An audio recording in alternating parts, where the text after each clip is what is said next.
The following New Energy Profile is sponsored by Remington. I don't consider myself a celebrity of any sort. I'm just a person doing everything that everybody else does, and it may have success in some arenas, but you know, I'm just like everybody else. And so to have someone want your autograph or sign a book and that sort of thing, it's a bizarre concept to me. A lot of people don't start competing with firearms until they're an adult. So I had a head start on everybody, and that really helped things out. I'm a daddy's girl, and I started shooting with him when I was 14 years old. We respected each other. It wasn't like, you're gonna do this. It was more, hey, let's discover this together.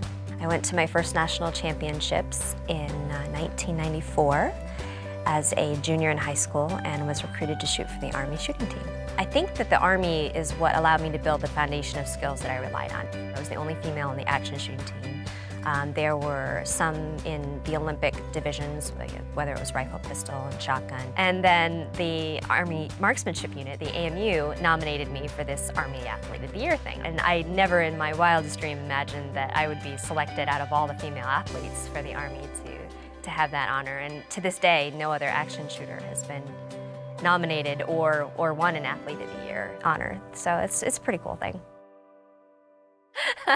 Yes. The MTV thing was in 1997. There was a VJ crew that came to Fort Benning and they wanted to film soldiers in action. And they decided to show shotgun shooting, but I ended up being the person who was talking to this VJ, Simon Rex, at the time. I was so nervous. It was like the first time I was really on camera. And yeah, so it was me and my BDUs and trying not to puke. Private, why don't you tell me your name, where you're from, how you got started into shooting, and then what we're about to see. Sure, I'm Private First Class Julie Golob. I shoot for the U.S. Army Marksmanship Unit and came into the Army as an MP. I definitely save the pictures, and you know, someday I'll show my kids, yeah, your mom was on MTV. When I got out of the Army, I needed a break. I was competing for 8 years nonstop, shooting hundreds of thousands of rounds, and I was a little bit burned out. So I took a step back for a couple months, but then I decided to start shooting some local matches, the grassroots level of the sport, and I fell in love with it all over again. I think the biggest title was the first national championship I won in 1999. That was my aha moment. I'm like, I did this, I finally did it, and I proved to myself that I could. And then after that, it was just, all right, what's next? Hey everybody, Julie G, a little update from the road. I am in Columbia, Missouri, getting ready to shoot the NRA Yankee Cup. Oh, this is an awesome match. It's one of the most enduring action pistol matches in the world. It seems like every time I head out the door, a national or world title's at stake, so that's that can be a little nerve-wracking. On my way to Quincy, Barrie, Illinois, to shoot the single stack national championships.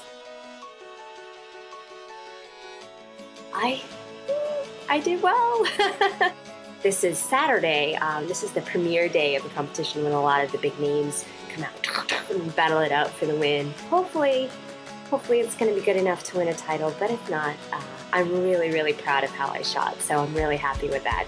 I am not on the road this week, but I wanted to wish all of my teammates from Smith Wesson, Benelli, and Warren Tactical Sites the best of luck at the USPSA Nationals that's coming up next week. I am unfortunately not going to be there, and it's not because of the snow. I have even better reasons not to make it this year, and I'm going to show you what they are. That's right, I am having a baby. I used to think competing and winning was so hard. And then I had kids, and like, wow, it was so easy. I just took my daughter shooting for the first time this year. She has been wanting a gun for a very long time, and we ended up getting her her first little single shot 22, and it was pink. It had to be pink, but not just any pink, it had to be dark pink. We got her set up and explained to her trigger control and all of these things, and she struggled hitting the target because the length of pull on this little tiny rifle is still too long for my little daughter. And so then we brought out an M&P 22, and we were able to take the stock and put it down to the lowest setting to allow her to shoot so she could see the scope, she could see everything. She pulled the trigger and she hit the target 5 times because she's 5. And it was the smile and just the moment she was hooked. And it was such a emotional moment for me because this is the thing that I built my life around, and here she was enjoying it and loving it too. It was one of those moments that I'll take with me forever. We want our children involved in everything. We want them to have a voice and a decision and everything else. But there are times in their life that they don't get to have a say and that they have to follow rules. And I think that's what shooting does for us. These are the rules. These are the safety rules you have to follow. These are the range rules you have to follow. And if you don't follow them, guess what? You don't get to come out here anymore. And knowing there's a consequence for bad behavior or not following those rules, I think is very important for kids her age and beyond. And I know it was for me. And so I think it's really going to be helpful for her to take that, you know, like, oh, I can't do this because it's just like when I was at the range. I have to follow these rules. There's a responsibility you have to have. And if you're not mature enough, then you can go play with the Legos. When I first started shooting as a junior competitor, I was the only young girl at the range, and there weren't that many women out there. But now there are so many women and girls out there competing.